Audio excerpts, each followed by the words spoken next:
Ooh, we're live. Whoa, that's a loud song. That's our theme song. That gets added in later. Do And do we do are do going live on Facebook do do now. do do do do do do do do do do do.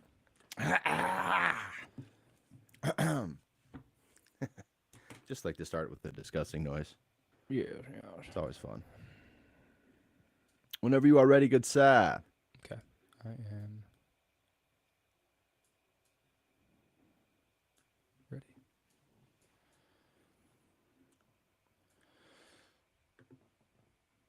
Hey, how are you? And welcome to the Friendship News Hour, presented to you by Bummer Dude Media. Today is March the 22nd, 2023. My name is Frank. His name is Alex. Sir, Howdy, Franklin. How are you? I'm well. How are you? Doing good, man. Doing good. Getting going. A little dreary here today, but got to get out and swing some golf clubs this week. So the weather's finally Tremendous. turning here. Tremendous. San Diego and Los Angeles counties have received more rain this winter than have Seattle. Really? Yes. So Wow. golf has been slim pickings actually this winter. Oof. I'm sorry, man. It's all I, good. f- I felt good though because I regripped my clubs and finally gonna make a very conceited effort this year to get better at golf instead of just using it as a relaxing fuck around kind of thing. So I'll check in 6 months. yeah, right. I said fucking Frank, I'm back to just having fun. Um, honestly, best way to get better at golf is Hmm. to not get torn up on the golf course. Yeah, Pat Davidson's already always told me that too. I think that's gonna be the key, man. At least It give it is the nine key. nine holes soberly and see how I'm doing. And if it's shitty, then enjoy myself. But if it I could definitely see how that would throw off how marijuana could relax your muscles and mess up that mechanic of it, and alcohol just would kind of make me always like be a fuck around. So Yeah, I couldn't give I'll you keep like that in mind. any tips on like your swing or what to do. Golf's hard, but one universal thing is a sober mind plays the best golf. Hmm. Yeah, I will keep that in mind. Unfortunately, it would be awesome if it wasn't true. Um, the time is short, Al. It is. Yeah, Life is it is. short.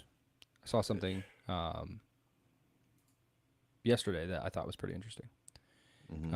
and it basically shows your life in months. You see this? Wow, that's cool. So this is my birthday. This little chart here assumes that I live to 90. And if I am going to live to 90, these are the months that I have left. It might seem like a long time, but then you look at it in years and I go, shit. Damn. I know. Wow, that's cool. Wild. And it really looks interesting when you look at it in a perspective from your parents. Oh, So this is my dad. wow. Yeah. And that's to 90, right? Yeah, that's to 90. So this is how A many lot of months he people. has left. I know. That's a terrifying thing to see. Well, 90, I don't think is that common. You know what I mean? Oh, yeah, I think it's Yeah. an optimistic range. Yeah. Wow. I know. So, however much time you think you got left, it's not. I don't think it's as much as you. What's your birthday? November the 25th, 1991.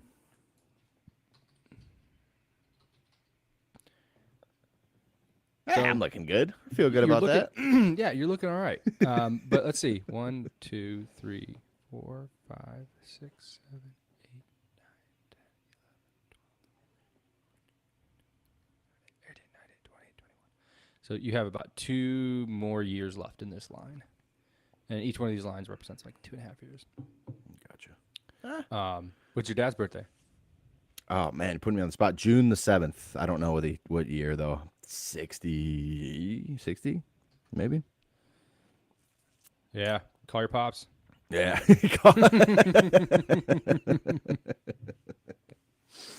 Oh, dude, I saw something today that we are at like the highest risk of a possible asteroid hitting the Earth that we've been in like since they've been recording it. Basically, like the craters that they're measuring from like the small little meteorites and shit that hit us. are increasing in size, like in a way that looks like more and more might be coming our way that would be larger. So, I welcome it with open arms. dude, man, that'd be quite a way to Please go out, man. send Like us home. the universal goodbye to everybody at once. That's the only way, man. Yeah, I'd with rather see that than us blow each other to smithereens because for of sure. some dumb Yeah. geopolitical strife. Now, would they tell us if like this big meteor, the size of 2 football fields? Because I think it's like the size of like a football, like not that big of an asteroid would destroy the entire Earth based on like the cataclysmic effects it would have. Right? You think that they would tell us like, hey, this is heading our way, hug your No way. loved ones, or it would just happen? No way. Yeah. I think, dude. I think yeah. I think that's why there's so many people that are trying to get the hell off of Earth. Yeah. Right. It's true. I don't think. No, I don't think. I don't think anybody tells us. I think. No, there's no way. Yeah. Human behavior. No, dude. Because here's what it only takes one small section of people to act irrationally before panic sets in the world over. And then Yeah. you're killing people for water. Yeah. Right. Exactly. Yeah. So, It would just get crazy. There's a good movie actually with Steve Carell called "Seeking a Friend for the End of the World." That's kind of about this. If you've never seen it, it's like a nice little cute little rom-com. It's not like the best movie I've ever seen, but it's a solid little movie. It's cute. To meet cute. I'm like not even half joking when I say I welcome it. Yeah. Yes. You're ready Absolutely. to die, Frank? You listen I'm too not. much Biggie lately. I'm not ready to die. I would like to live to a ripe old age of 90. Yeah. Yeah. However, if it's gonna happen, Quick. you know, and just and but like equally as well, you know, we're not singled out. This person, this group of people is not singled out. We're all fucked, Yeah. and at no real fault of our own. I think that's poetic and kind of leaves us with a little less guilt. How would you like to be? How would you like to be the generation that lives through and then after some man-made cataclysmic event? Oh, I mean, how guilty would you feel for just existing and then knowing that your perpetuation of whatever is going on allowed for this to happen? Mm-hmm. Yeah. Because you're guilty by association at that point. If America decides they're going to nuke somebody first, which I don't know that would happen, but it might. If we decide to do that, I mean, we're all Americans, dude. We all hold that water, whether we like it or not. And we might say, like, I have nothing to do with that. That's not true. Because you lived and you enjoyed in the system every single day leading up to that point that made that happen. Mm-hmm. So I'm not saying it's your fault that happened, but you do share in it. And you'd have to live with that your entire life. Nope. Mm-hmm. Give me the meteor, man. Yeah. True. Give me the meteor. Oh, man. Well, I'll ask you, Al, what do you have for me today? Today, dude, the only thing I want to talk about today is how pumped I am on the Detroit Lions. That's the only You reason want to I'm geek out concerned over the about. Lions, huh? Dude, I'm just seeing the stars align, and I'm seeing encouraging things that make me think they're going to make a big jump in about a month, a little bit less before the draft, maybe even the night of the draft. But the signings, what they've done basically in the past week since free agency started is they signed their old, like one of their stud linemen, Graham Glasgow. We signed, we definitely addressed a need on the defense, which was our secondary. We were terrible. We got torched last year. We signed cornerback Emmanuel Mosley from the Niners.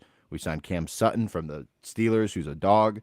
We just signed Sauce Gardner from the Eagles, also a dog. We got David Montgomery from the Bears, more like a little bit younger running back than Jamal Williams, who we had before, who I'm sad to see leave, but I'm happy with David Montgomery.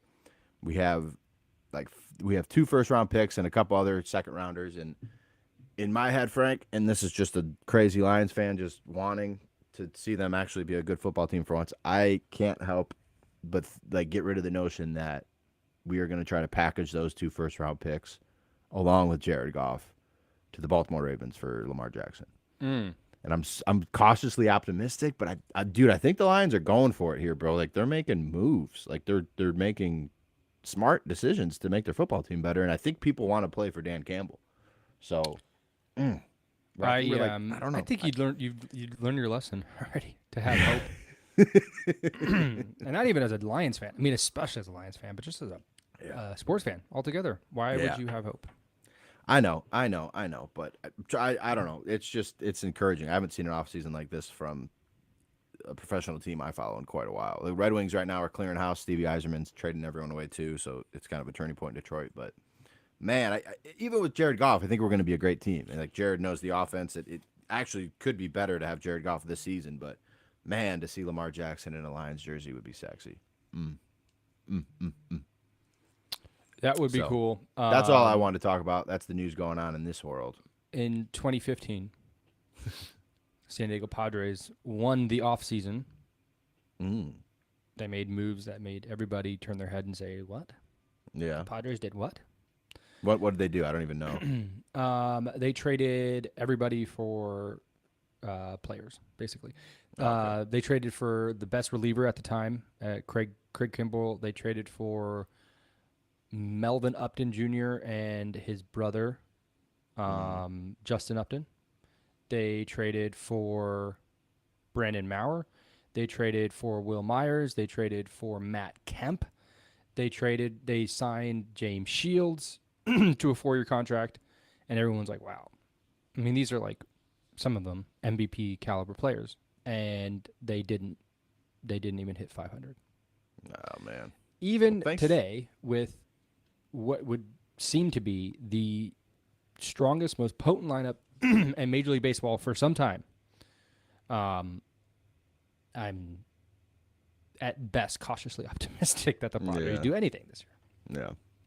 I hope against hope that the Lions do something, because damn it, that city needs it. Dan, bro, you're telling me. And even if they don't go get Lamar, they got the 6th overall pick. They might be able to grab that kid from Georgia who's having that legal trouble right now and really beef their defense up. But I don't know. I just want to be into sports, like into one of my teams, man. Like Michigan. Michigan's been all I've had to hold on to, and that's just been like the last few years. You know my struggles. So fingers crossed. Fingers crossed. I'm just I know ready your for struggles. football again, man. I don't give a like. I'm not a baseball guy. I know you are, and those days are just about to start. But 8 days. this is the worst time of the year to me, man. As soon as the NBA and the NHL end, it's just kind of like, all right, god damn it, gotta wait till September now. It just drags. No, not me. Yeah, I know. Baseball season, it's the best. But that It's the World best Classic got me more interested, man. The more I watch it, the more I slowly get into it. Yeah. Baseball. Excuse me. The World Baseball Classic was incredible. You couldn't have asked for a better tournament. Mm-hmm. Oh, there was one blowout, and that was the U.S. against Venezuela, maybe Puerto Rico. I forget. They blew out somebody to get to the finals. Last night's game ended. It was a 1-run game. Japan was up 3-2. It was the bottom of the 9th. There were 2 outs. Shohei Ohtani, 2-way player, is pitching against his teammate Mike Trout, who's widely considered the best baseball player in the world, and so is Shohei Ohtani, like 1-1. And they play for the same team, who perennially suck, which is a completely other discussion. And that was the ending of the World Baseball Classic. Like, it's storybook. You couldn't write it. You literally could not write that in and be like, yeah, that's believable. Yeah. So, pun intended, home run for the World Baseball Classic. I think everything about it was awesome. All the games were great. The players loved it. I mean, from the outside in, it's an exhibition because it doesn't really mean anything outside of the World Baseball Classic. But the players inside, to a man, they were like, yeah, this is the coolest baseball experience. Like, I've not been to the World Series, and I'm sure that would be cooler, but I don't know how it could top this. That's kind of what Trout was saying, right? Like, this is the most fun I've had playing baseball in my entire career. Like, that's wild to hear from the best, possibly the best player in the world. Yeah. And it's cool because it's a level playing field. The U.S., I mean, I guess technically had the best team, but not the best players in the United States didn't play for the team, if that makes sense. Like, it wasn't mandatory that everyone played. So it's a volunteer team, basically. Either you want to play it or you don't. And the way that they kind of bend the rules for who can play for what team. Trace Thompson Klay Thompson's brother, was Mhm. born in an American Air Force base in Great Britain. And because of that, I mean, he's an American citizen, but because of that, he's able to play for Team Great Britain. So he played for the British team. Hmm. Randy Arozarena is a Cuban defector who defected to Mexico, and he played for the Mexican team. And I mean, embraced by every Mexican everywhere. He was a stud. Did you see that catch he made in left field a couple nights ago? He like robbed a home run and just stood there, it just stared whoever down, just stood there while the crowd cheered behind him. It was the coolest shit I've ever seen. It was That's awesome. Yeah, Man, Go baseball. So why do they only do it every 4 years? Like, why does it need to kind of copy that World Cup? Oh, it's every 3 years? 3 years. Yeah, Okay, that's it was better. supposed to happen in 2020, but COVID canceled it. So yeah, every 3 years it Oh. happens. Okay, yeah, man, yeah, I liked it. It was interesting. Do they like rotate where it's at, or is it always in Miami? I'm sorry, I'm fresh No, to this. yeah, it rotates. It was in San Diego the first couple iterations of it. Well, they have like an international round, Mm-hmm. and then like the U.S. and North America, South America, they all come to America and play for the most part. And then once the semifinals, they reach semifinals, they all go to one final location, which was Miami. Gotcha. But it started in Arizona and then Tokyo, and then Oh, okay. everybody descended upon Miami. So it'll probably always be in America because it always falls in spring training. So Mm-hmm. you need people to be in the United States to go to their team once their team gets knocked out or the tournament's over. Yeah, Some of 8 them days. started in Tokyo, though. Yeah, Cuba, Japan. Jesus. I mean, Japan, and everybody that was in. It's like Australia, Japan. Oh, okay. So it's local. It's not like America would be flying to Tokyo No, to fly no, back no, to them. no, Okay, no, that yeah, makes yeah. more sense. It's regional. Yeah, Huh. Interesting. and Padres start meaningful games in 8 days. I couldn't be more stoked, man. Yeah. You Couldn't be guys more got it stoked. this year. This is kind of the year, right? Before you would lose or We'll see. potentially lose a lot of people. They locked up Manny. You Mhm. got Oh, that's Tatis right. locked up, and then you got, I think you got Soto for another year. They're How do trying you to feel extend. about Tatis? Are we Oh, are dude. we welcoming him back with Look, open arms? Oh, well, San Diego is. I don't know about anybody else. The problem with him is he's got to stay healthy. You can say Mhm. all you want about his play. It's always impressive, always. But if he can't stay healthy, it doesn't matter. And Yeah. he hasn't played a full MLB season since he's been in the league, which has been since 2019. So he's always been either been injured or last year it was injury and then steroids, and it's just kind of been like a fucking train. But so he'll be good to go day one of the season. No. Like he's not.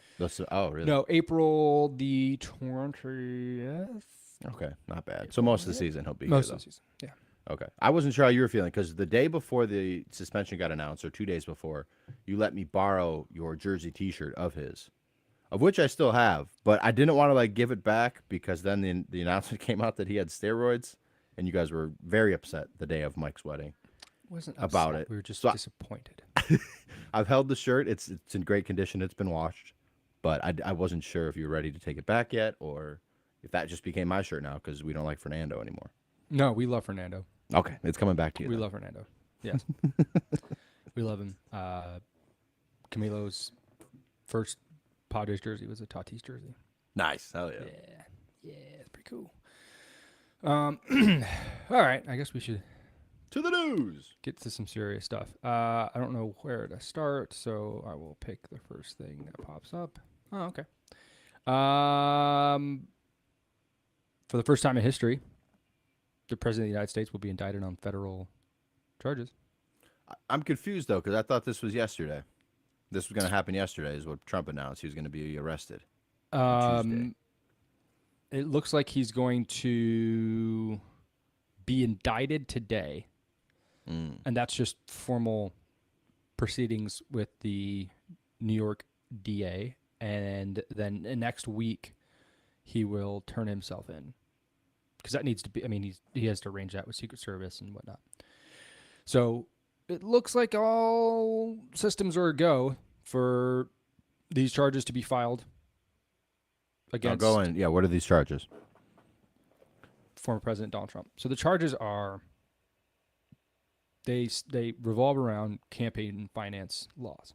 Okay, if you remember back 2016-ish, it came out that Donald Trump had an affair with Stormy Daniels, Mm-hmm.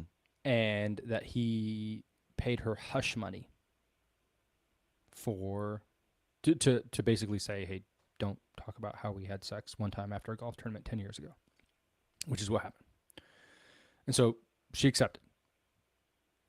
The charges against him are that he paid his attorney, Michael Cohen, to then pay Stormy Daniels this hush money. And if he did that, it would have been part of his campaign, and that would have been misuse of campaign finances. So in order to convict Donald Trump, they have to prove two things. One, that Donald Trump knew the federal election law. I guarantee you he did not. Two, they have to prove that the money that Donald Trump paid to Michael Cohen was then paid to Stormy Daniels for the explicit purpose of shutting her up about them having sex.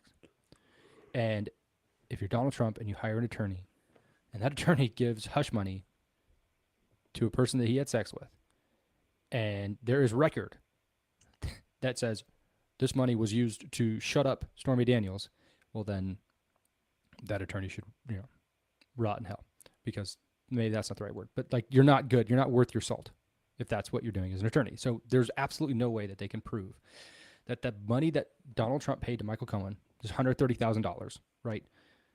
All Michael Cohen would have to do was like raise his retainer $10,000 a month for a year and a month.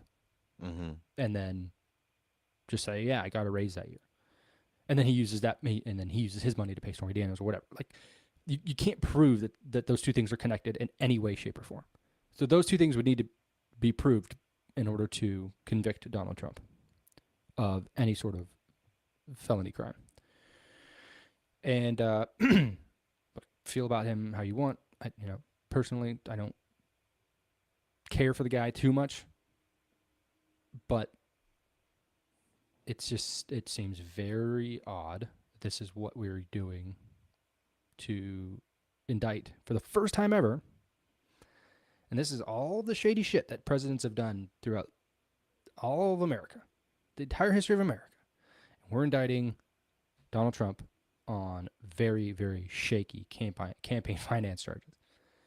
Well, and then, I mean, are we ready to ready to open this can of worms? Because, like, come on, man. Like, all of these corporations are financing all of these politicians now. Like, you can't tell me this is the first time that something like this is going on, where maybe it's not like because you had sex, blah, blah, blah, blah, blah, but like, hey, why don't you pass this legislation? We'll add another $1 million to your campaign. Like, that's legal, but paying off someone you fucked just to shut them up is illegal. Like, that seems very... And it's not it's not illegal to pay somebody any sum of money and have that money represent their not talking about some sort of affair. Nothing about that is illegal. Yeah. It is illegal to do it when you're in the midst of a campaign. But like, they can prove that money came from his campaign finances and not his personal finances. Like, wasn't a lot of his campaign like his personal money already? Well, no, because Michael Cohen, if I have this correctly, was the attorney for like personal counsel for Trump, like his personal attorney. Mm-hmm. And I forget what it is, but like the connection is there when you're doing this for a political reason, because he was doing it for a political reason. He was shutting her up so that it didn't hurt his campaign. So that's the connection to him and his campaign. And if you're doing it for that reason, then you're using campaign finances. But then what the fuck? Biden getting rid of this laptop. That's the exact same thing. Well, I'm glad you brought that up, because just last week, the ex-daughter-in-law of Joseph Biden was paid a sum of, I think, $35,000 from a Chinese energy company. She's a preschool teacher. Must be a new thing they're doing over there. New grants. You know what I'm saying? And this is the same woman who was the widow of Beau Biden, who passed away from brain cancer, and then subsequently married Hunter Biden. Yeah. And then 2 days after Joe Biden left the vice presidency, she received tens of thousands of dollars from a Chinese energy company. We're not looking into this. And might I remind you, from day one, actually, before Donald Trump got elected, he was under investigation by the Obama White House. Susan Rice was looking into every single person in the Trump campaign. They didn't think that he was going to win. When he did win, they said, oh shit, we have to cover this up. So under the guise of Russia investigation, they created an entire false document you might know as the Steele dossier to create a link between the Donald Trump campaign and Russia. It was completely falsified. It allowed for a FISA warrant. And a FISA warrant is basically, we can prosecute you and investigate you without you ever even knowing it. And that was going on to the current president of the United States and everybody in his campaign for a falsified document. And just last year, Hillary Clinton, she was fined for her contribution to that Steele dossier because it was her and the DNC that financed that dossier in the first place, that allowed for a FISA warrant into the Donald Trump presidency and allowed them to investigate the Donald Trump presidency for 2 years and push a narrative that they knew was false from day one. The most criminal shit I've ever heard in my life. Yeah, and right. Nobody is getting indicted for that. So here's my point about this. If you're going to indict Donald Trump on these charges, fine. Do what you got to do. I can't stop it. I'm not going to sit here and lose any sleep over it. But this better start the precedent. There better be some other politicians that start getting charged for crimes, because there are blatant crimes that are going on all around us. Everyone can see them. Yeah, and they've been going after this dude, like you just said, for like 8 years. They've been trying to do anything they can to fuck with this dude's political aspirations or strip him of the presidency. And I'm not saying he's like a saint of a person. Like, I'm sure Donald Trump has done illegal shit for sure. But like, the fact that it's taken him this long and this is like the little tiny thing that they're going for. I saw in Georgia, they're trying to hit him with RICO charges now because of his, they said they're considering racketeering and conspiracy charges in probe of effort to like overturn his loss and say that like the ballots and all that shit were rigged in Georgia. And because of that, now they're going to pursue RICO charges. And it's just like, what the fuck? Like, yeah. I just, yeah, he's an asshole. Yeah, you can hate this dude, but like, this is something that'll snowball much bigger, or I hope does, because like, this dude is not the singular person doing fucking weird shit, shady shit, or, you know, maybe he's the first person to challenge an election, I guess, but like, all these people are breaking the law, man. Like, it's this is ridiculous at this point. Well, it started because he was a threat to establishment politics. Yeah, which is good. That is necessary. It is good. And when you look at how he's been attacked from the beginning, you understand that, oh, okay, this guy was. I mean, they really were threatened by him because they pulled out every trick that they possibly could. 2 years of Russia investigation, then immediately after that they indicted him over a phone call, or they impeached him over a phone call. I mean, crazy stuff. I mean, really, really, truly crazy stuff. Yeah. And you might believe he's a threat to democracy. I don't believe that, but you might believe that, and you could probably give me some evidence that would sway me on one side or the other. But he's not a singular threat. And no, yeah. Politico came out with an article, I think it was yesterday, 2 days ago. And they tried to paint this DA, this Manhattan DA, as apolitical, right? I'm sure. It's the stretch is so crazy to me because they keep saying, oh, he's politically averse, he's politics averse, he's a no nonsense guy. If he thinks you broke the law, then he's going to prosecute you, this, that, and the other. But you have to be politically, just to bring the charges is political. Yeah. just to bring these charges, to know how thin of a charge it is. Meanwhile, you look at what's going on in New York, and this DA has, from as soon as he got into office, he says, do not prosecute any robberies, do not prosecute any crimes where people are holding weapons, do not prosecute petty theft. Don't prosecute any of that. Yet he's going to go after the president for campaign finance charges. You're right. I mean, it's like the gaslighting. It's just, you know what I'm saying? So then the conversation shifts to, does this make Trump more popular? Does this light a fire under him? And does it make people want to vote for him even more? I don't know, man. I don't know either. Potentially. Because here's the thing. I don't know. I could be wrong. I don't think he gets convicted of anything. He's beat everything else. Why would I assume that he's now going to be convicted under these charges? He might. I doubt it. I think what they're trying to do is trying to get a mugshot of Donald Trump. That's what they want. Oh, yeah. So they want. And every liberal in Manhattan will cream their pants. And That'd be a good T-shirt, though, man. Oh, it would. I mean, yeah. You remember seeing the T-shirts of Tiger Woods mugshot? Yeah, I mean, exactly. it would be great, especially if he looks like shit. Which You think he'd wear his hat in the mugshot? I don't think he can. Oh, yeah, that's true. Yeah, I don't think he can. But you know, like,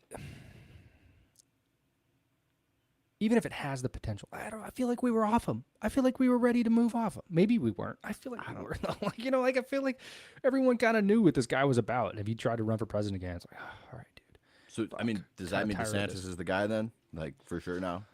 Well, it depends if he gets convicted. Because if he doesn't get convicted, then he's now beat 2 impeachments, a 2-year Russia investigation, and a federal indictment.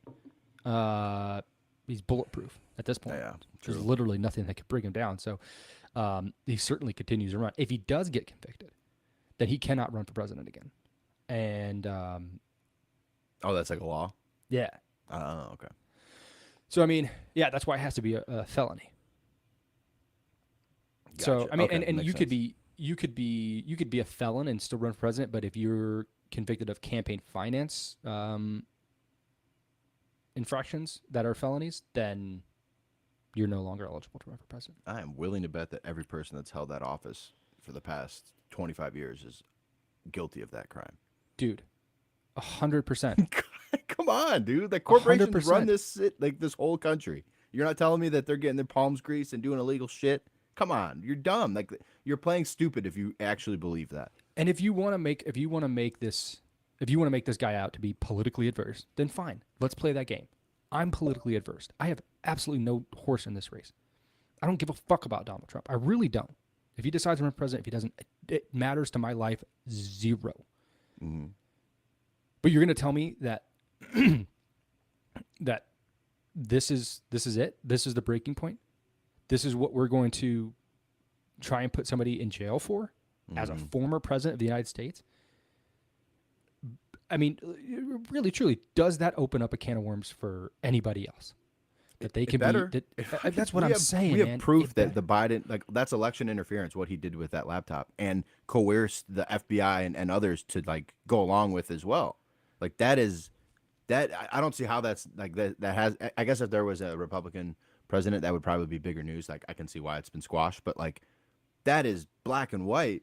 Election interference, no question. I just told you, and it's not just common knowledge, but it's fact that Susan Rice, in her official capacity as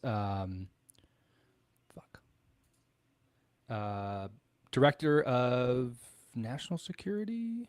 Hold on, let me get this right. This is the stuff we added out in the real show, people. For the live stream, this is bonus. This is bonus content you don't normally see. Us Google. What the hell was her title? All I can think of is got rice, bitch. Got rice. Got food, got soup, got spice.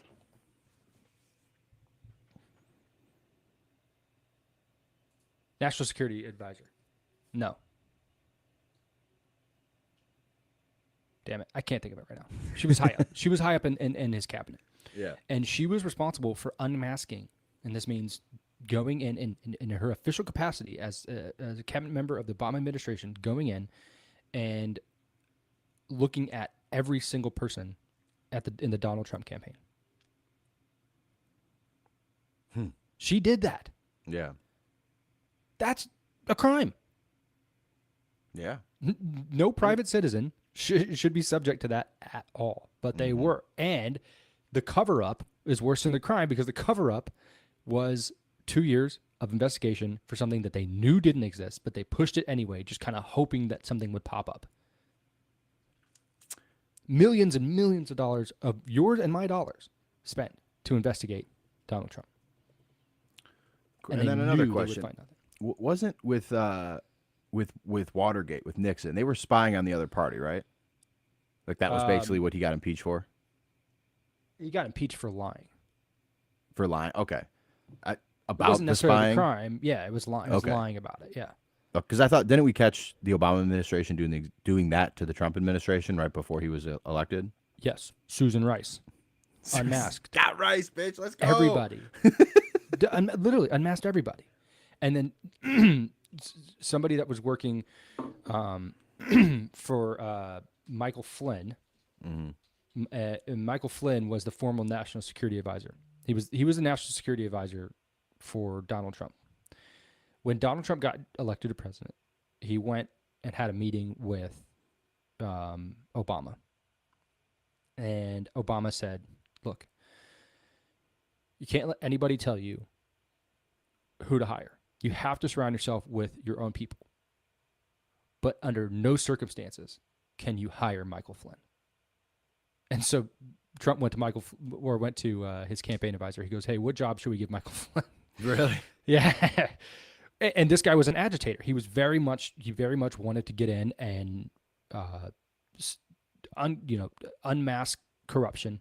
He was very much against the status quo of the military, but especially the security agencies in the United States in general.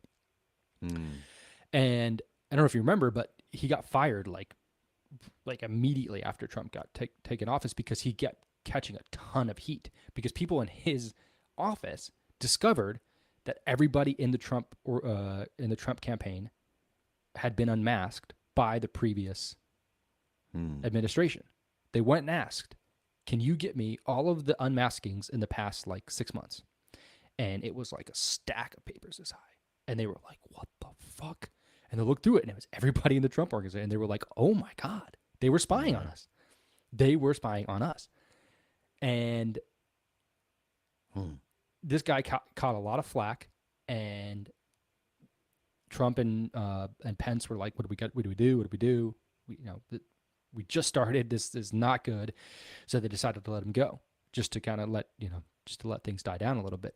And it was probably a mistake. It was actually definitely a mistake, because nothing died down. As a matter of fact, it ramped up times 10. And all of this Russia stuff started to come out to cover up the fact that they spied on the Trump campaign. Insane. Yeah, of course. Insane. I mean, real quick, before we move off Trump, I had a question for you. I just want to pose it to you. Do you think Donald Trump is the greatest and worst thing? At the same time, he's both of these things. Like the greatest and worst thing to ever happen to our democracy. I'll say it like this. He is exactly who we deserved at the time. He is who we thought he was. Yeah. Because I look at it and I'm like, dude, that his presence, his draining the swamp, like that idea is exactly what American politics needs.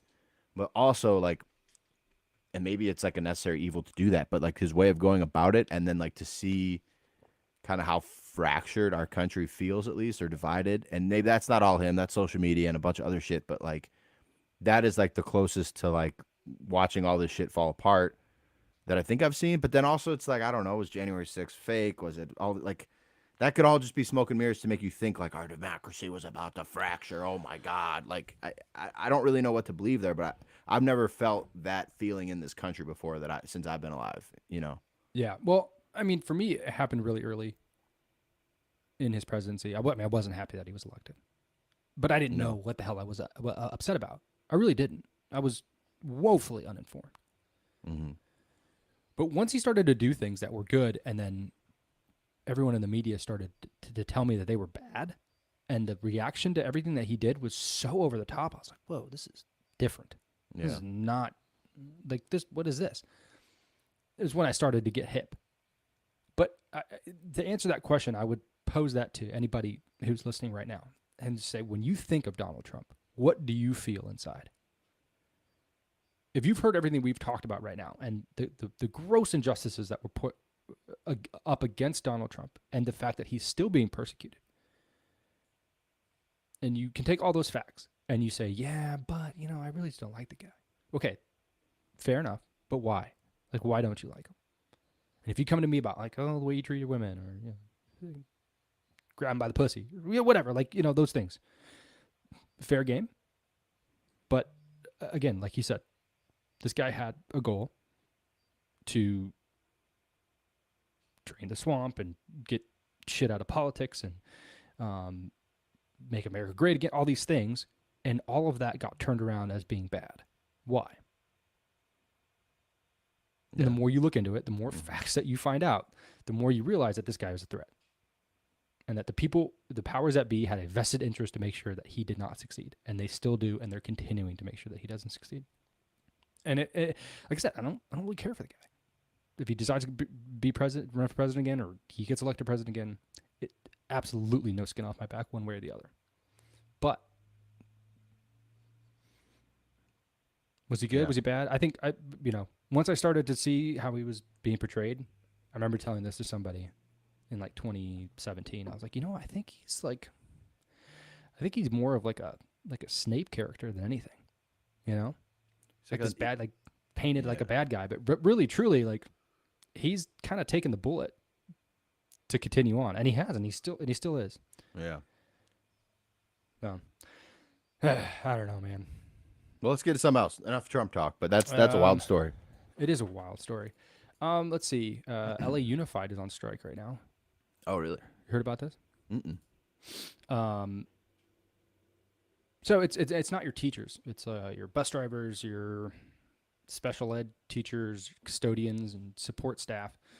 About 30,000 workers, integral to running the nation's second largest district, are on strike, and then 35,000 teachers are joining in solidarity, which means 420,000 students for this week are off school. Blaze it. Workers and union leaders said the strike is about gaining respect for an often overlooked workforce in Los Angeles schools. This is the staff who keep trash cans from overflowing, drive students across town to school, and help educate and keep safe some of the highest needs students. Nearly all the support staff in the Los Angeles Unified District earn below $45,000 a year, which is not a lot anywhere, but especially not in LA. Yeah. Full-time food service workers earn an average of $25,000. Special ed workers earn $36,700. And building and ground staff earn an average of $39,240, according to the union. This is a former LA Unified teacher, and he's giving his spin on this. He's giving his spin on this strike here.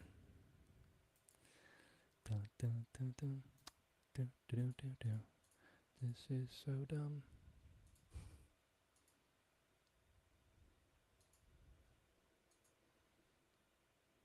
Larry, you're a former teacher yourself. I know you. You can hear that? Yeah, turn it up just a little bit for me, will you, if you can? Larry, you're a former teacher yourself. I know you've sometimes taken issue with some of the positions of teachers' unions over the years, and you've got strong views on this. So what is your reaction to what you just heard from the SEIU at that rally? Well, the thing that is left out of just about every conversation on this issue is what are these people actually being compensated? Because just the salary doesn't tell you how many hours they work, how many weeks a year they work, and more importantly, what kind of benefits they're getting, what kind of health care perks and pension benefits. For example, teachers in Los Angeles now, the average teacher, according to Transparent California, which is a wonderful website, transparentcalifornia.com, average teacher salary is $86,000, but when you blow in all their benefits, it's $114,000. food services worker make just $35,000 in salary, but when you throw in all that benefits, it becomes $69,000 a year. So people need to know this, and most people don't. They're always complaining we need to make a living wage, but there's so much that's left out of the conversation. Even so, we are in Los Angeles. It is very expensive to live here. It requires a significant salary. So don't they have legitimate gripes? And seeing that there is so much support this year versus 2019 at the last strike that involved the teachers. Well, the second point is, where are they going to get the money? The district says it doesn't have it. I mean, if Carvalho could just make this whole thing go away, I'm sure he would do it. Now, as was discussed before I came on, this is a 3-day strike. So Friday, everybody's going to be back. I'm sure some kids will take a long weekend, but nothing is going to be solved by this. And I mean, it's not like you're taking a rich boss who's going to have to fork over a few more bucks to keep his private industry employees happy. The district doesn't have the money. So, I mean, what individual people are making is only part of the story. It's what they can afford, what the district can afford. We know the unions aren't going anywhere. What's the solution here? Well, just not that you really asked. I mean, I don't know that public employees should be unionized, but that's a conversation for another day. I don't know where the district is going to get the money. I'm not an expert on school finance, but it seems to me that if Carvalho had the money to spend, he would spend it, and he just doesn't have this. And you're talking, and also the teachers union is very involved in this, because they have a contract coming up, and whatever the service employees are getting, they're going to demand at least that much. They're already asking for 20% more. So Carvalho knows that there's a lot of money that the unions are asking be spent. And if he doesn't have it, I don't know where he's going to get it from. So keep saying that they don't have the money. And when I ask you, if we're talking about LA Unified, 30,000 non-teacher workers, 35,000 teachers, 65,000-ish total employees. LA Unified. What do you think their budget is? You keep saying they don't have the money. What do you think their budget is? Damn, dude, I'm so bad at guessing these. I'm always so off. I'm gonna guess. How many total employees? 65,000. 35,000 of which are teachers, and they earn.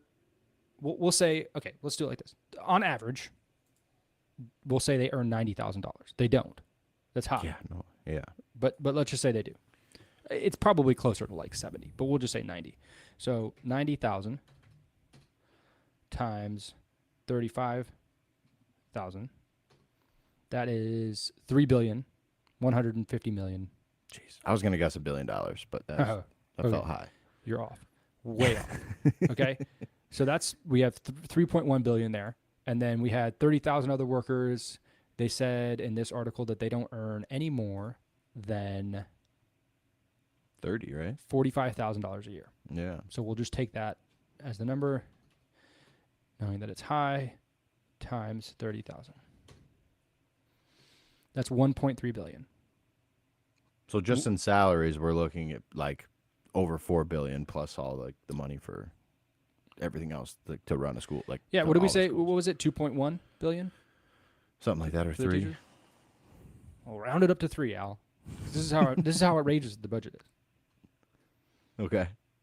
3 billion. So we're at $4.35 billion in salaries. Okay? Assuming the highest.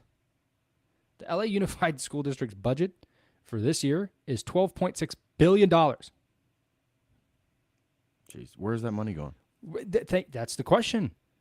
And so, I mean, we can kind of look at it. I mean, I have here some of the breakdowns from each section. They don't make it very easy.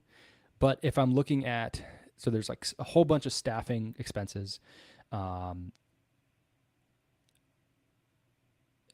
it's really hard to say like where everything goes. because I would have to know all of this stuff. Like there's nurses and principals and aides and custodians and assistants and librarians and coaches, all that kind of stuff. But we're still talking about a delta here of over $6 billion. Mm-hmm. So I think like there'd be a lot left over. So I think what and somebody smarter than me can come here and say, hey, no, actually, you got to break it down this way and this way, taxes, this, that, and the other, right? I'm willing to listen to that. But just looking at it, taking it for face value, it looks like the unions, this workers union, this is not the teacher union, but the workers union is saying, well, there's, I don't know, $6 billion around the summer in your budget. Please show us where that's at, because the salaries that you're paying us on the highest end still leave this giant gap in what's available. So I don't know, it's very frustrating, I imagine, to be a student or a parent of a student at LA Unified, to see this little tit for tat going on, to see all this money being, where is it going? Why is there so much of it? Who's getting paid what? And then to look on the other end of things and be like, well, your budget is $12.6 billion. And literally nobody is proficient in reading. Right. Literally nobody. I'm looking at this graph here. Like, if the very highest performers of white students and Asian students are proficient in reading and math. LA Unified on the whole is barely hitting the basic level of reading. And this is the whole unified school district.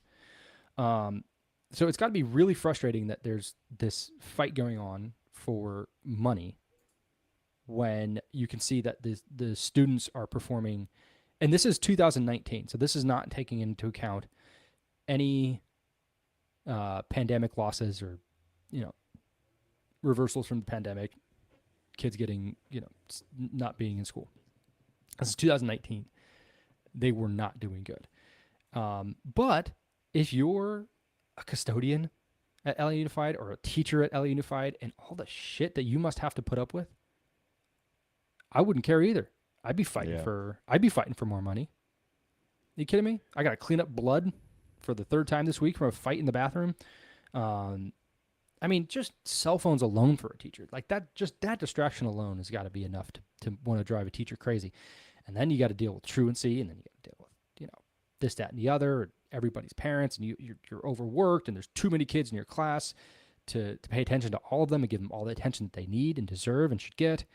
I think this whole thing just needs to be imploded, because it's obvious. I agree, man. It's obviously been bloated to the point where $12.6 billion is not enough to make everyone happy and to get kids in school and to get our children educated the way they need to be.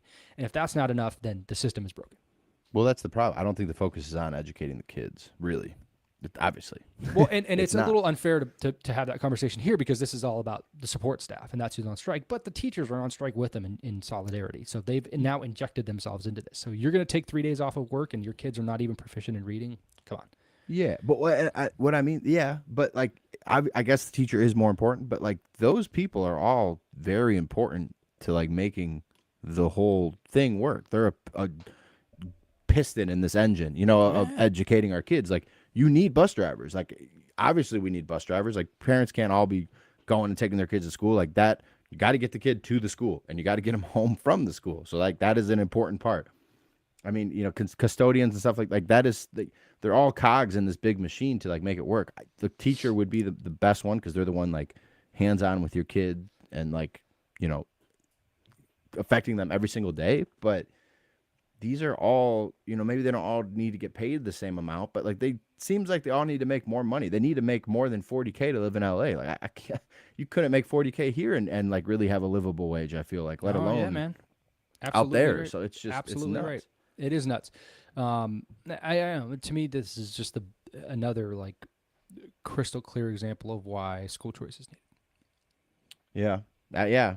The more you've talked about it, the more you've kind of sold me on it, because you don't hear this stuff come out of magnet schools and even private schools. Like, you don't, And maybe that's because they're not unionized or organized in any way, I guess, as well. But I honestly just think they're paid better and treated better. So, like, you don't see this. Like, the focus is on the children and educating them because their parents paid good money for them to be there. And that's what we're all here for. 65,000 teachers and staff for 420,000 students. Yeah. I mean, come on. That's just so ridiculous. That obviously, that's not going to work. You need to split that up. You need to make that more localized because this big engine that is LA Unified with a $12.6 billion budget, it can't get the job done at all. At all. So you have to look at what's going on. And it's just this big, giant, bloated, inflated organization that is very obviously not good at appropriating funds. And this is just going to continue to happen. Teachers are going to get more pissed off. Support staff's going to get more pissed off. They're always going to feel like they're not getting paid more. They're going to continue to see these budgets inflate, and they're like, "Where's my piece of it?" It's going to continue to go on, continue to go on, continue to go on. And them unionizing is a whole different story, right? I got split feelings on that in this Me situation, too, right? man. Me too. But like when you get this big, you kind of have to, because who's going to fight for you? Exactly, yeah. And when it's all public funds, it's not private funds. It's Right. like you're not. That's all decided by people way higher than you, and it's not as direct as working in a small private school, and you can go to the institutions or like to the principal or I guess superintendent, whoever would make those decisions locally to that school. But when you're talking public schools, it's the same laws for 15 schools in that area, and probably the same budget, I would guess, like for all of the schools. It's not just it makes it a lot harder. So to have that representation in a union, I think actually makes sense for these people, or else these teachers are all just going to get screwed. And I mean, all these workers should be getting proper, like in a place like where you live, L.A., San Diego, you're pretty close to a border that a lot of people cross illegally, and a lot of people are willing to work for not as much. You know what I'm saying? Mm-hmm. So like if you have a system that doesn't protect, the vast majority of workers, bus drivers, superintendents, all this other stuff, you're going to have a bunch of guys that are like, fuck yeah, we'll do it for $30K, no problem. like, and then you're robbing Americans of jobs. So like, I feel like it's a necessary evil to have a union there to support these people. Yeah, you bet. I think you could also make the argument for the free market working the way it should and allowing for whoever's willing to do the job for the rate that it's being offered to do the job. And I get that it takes jobs away from citizens. That's certainly anti-American, Frank. That's not you. Yeah, well, it's quite possibly the most American thing that you could. You could say. But I'm not here to make that argument. What I am here to say is this is far too big.